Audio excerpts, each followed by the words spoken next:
This is part 2 of making an epic master bass template in Reason using the incredible combinator device. After this video you will have learned my complete process of making a master bass template, which I then use as a starting point for creating the bass sound for all my tracks. Alright, so now we have our 3 layers of our epic bass template. The sub layer, the fat layer, and the attack layer. By the way, you can get my epic master bass template for free if you go to my website and sign up to my VIP email list.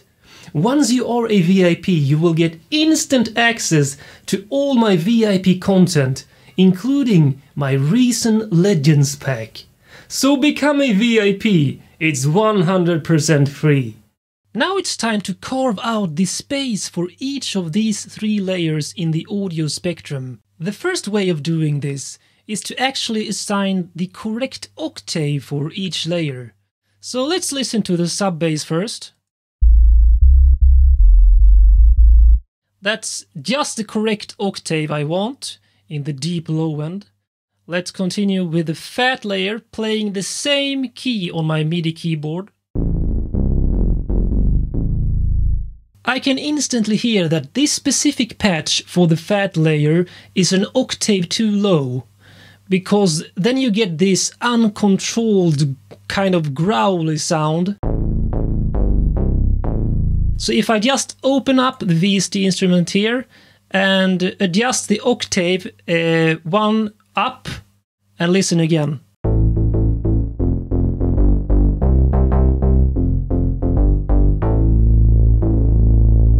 Much more controlled and creamy warm bass sound. It still has too much mids and highs in it, and of course it also has a sub bass part, so I will use EQ and filters to take care of that later, but for now let's continue with the attack layer and listen if it's in the right octave.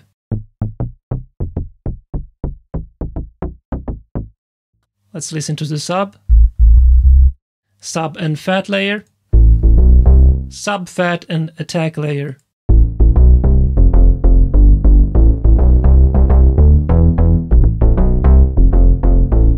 Sounds good to me, but I could try to adjust the octave of the attack layer to an octave higher if I want to add a little more crispy pluck sound. Let's test that out. Compared to before.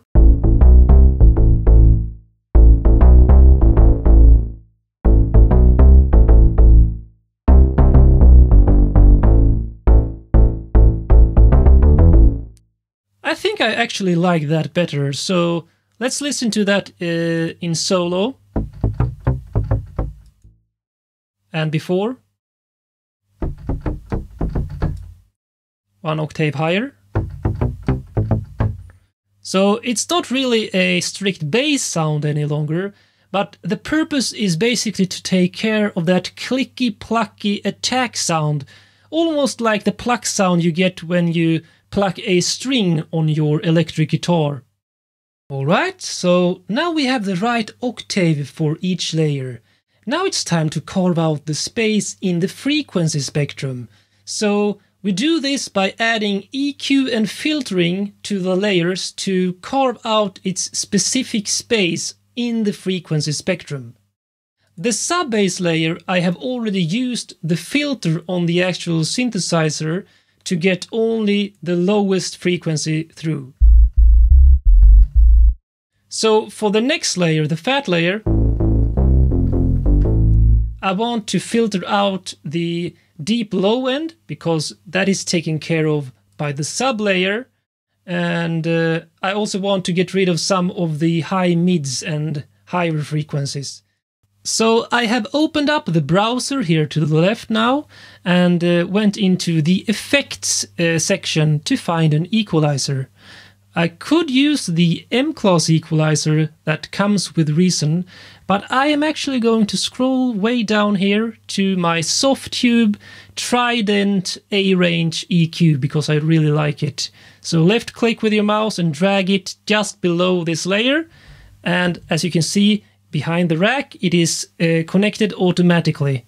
So next I will right click on the device and click Reset Device to get the 0 settings on it, and now we can start to dial in what we want. So this is the EQ without any EQing at all.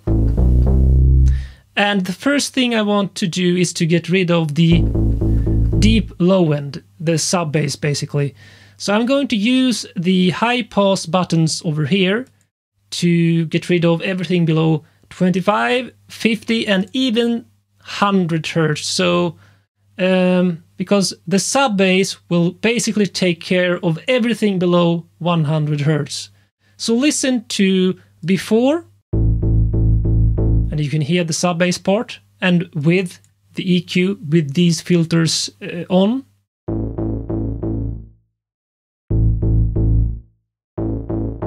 And you can hear a big difference there. I will also use these buttons to get rid of the higher frequencies. So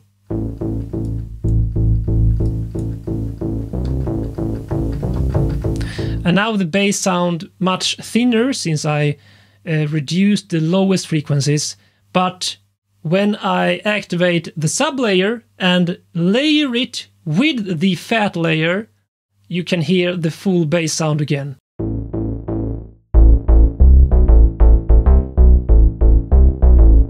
But if I don't use this EQ, stacking these two bass sounds with which both have deep low frequencies makes it sound really uncontrolled, muddy, and basically lack the clarity and tightness in the bottom end. That's why you carve out the space for each of the layers, and you should only have one layer taking care of the sub-bass frequencies, the deeper low-end bass, so to speak. And finally, I will add an EQ to the third layer, which is the attack layer. And here I will actually use the M-class equalizer so you can see how you use that specific EQ. Drag it just below, and I have soloed the layer, so let's listen to it without any EQ applied. And you can hear that even though I increased it an octave, you still have that deep low-end part of the sound, which should be taken care of completely by the sub-bass layer. So I want to use, first I will activate the low cut, but that's just from 30 Hz and below. So I will also activate the low shelf EQ or filter, and I want to gain it low as I can. And then you have to find the right spot for how much of the low bass frequencies you want to cut out. So if I have it over here, you still get the low frequencies, and all the way up it's really thinning out. But remember, its purpose is to take care of that attack, click, pluck sound of the bass. So there's not really going to be much bass in this specific layer.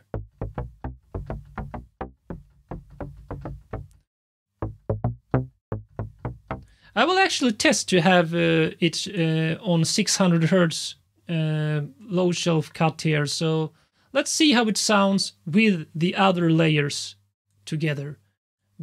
Without the attack layer.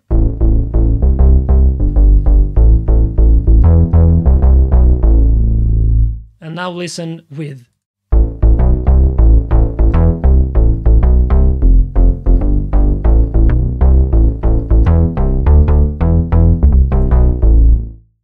And as you heard, it really takes care of that high, plucky, clicky sound that makes the sound or the bass sound come through even on small speakers.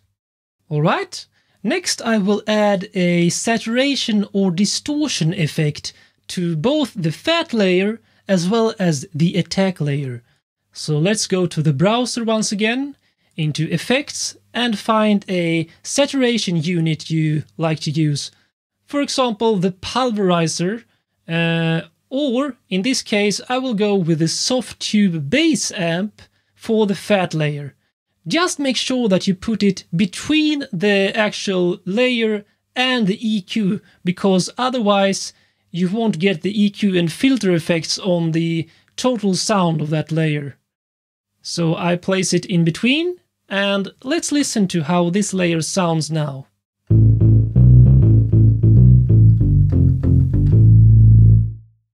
And without the distortion or bass amp.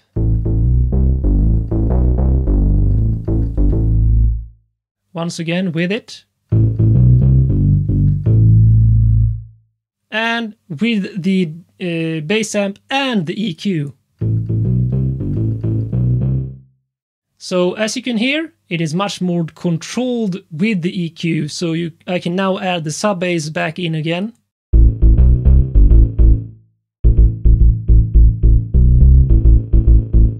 I think the drive is a bit too high on this bass amp actually.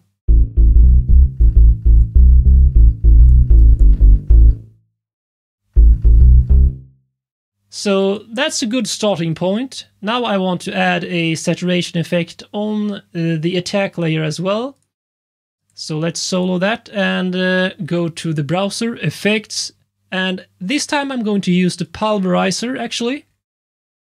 Put it in between the layer and the EQ.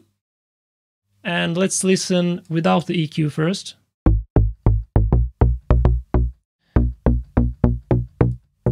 As you can hear, that's a lot of saturation.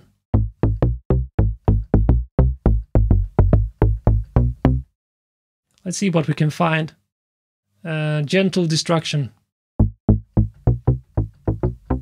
No, I need more dirt on this sound. And turn on the EQ again.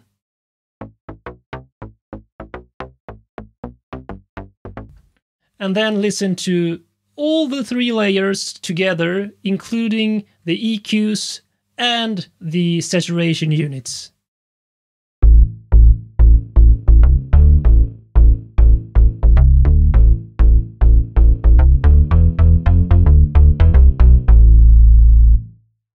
So we are almost finished with the complete master bass template.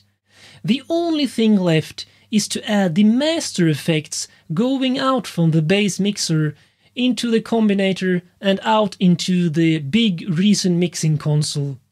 You could add these effects as insert effects on the mix channel here, but since I want to be able to save the complete master bass patch as a combinator patch, I have to include it inside the combinator. I want to really get the overall bass sound controlled and tight, so I will add a compressor, and I'm going to go with the soft tube FET compressor and put it right here on top, and I will hold down Shift to make sure that it doesn't auto route, as you can see here, because if I just drag it, it will automatically connect as a send effect, and that's not what I want. So as you can see, the bass mixer master out goes to the From Devices on the combinator. So you have to left click here on the left cable and drag it out here to disconnect it, and then left click and drag it into the audio in of the compressor and the audio out of the compressor to the From Devices.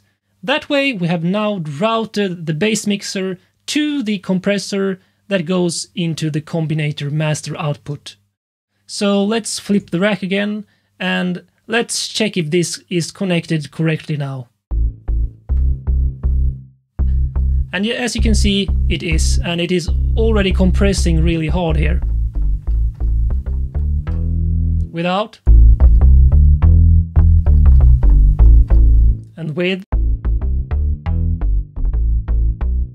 And as you can hear, it sounds lower in volume, but that's because it is compressed. So I can actually increase the output here or on the SSL mixing console in Reason.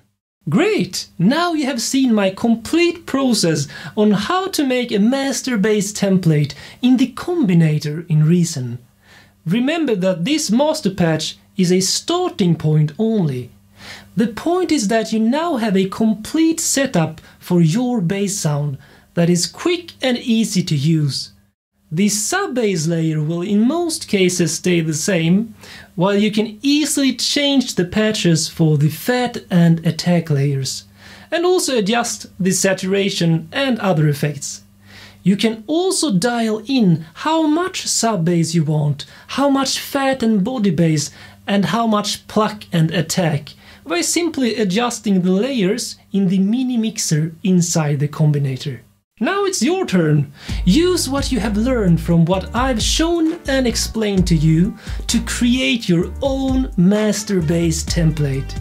I'm Mike, helping you master the low end because you rock, my friends.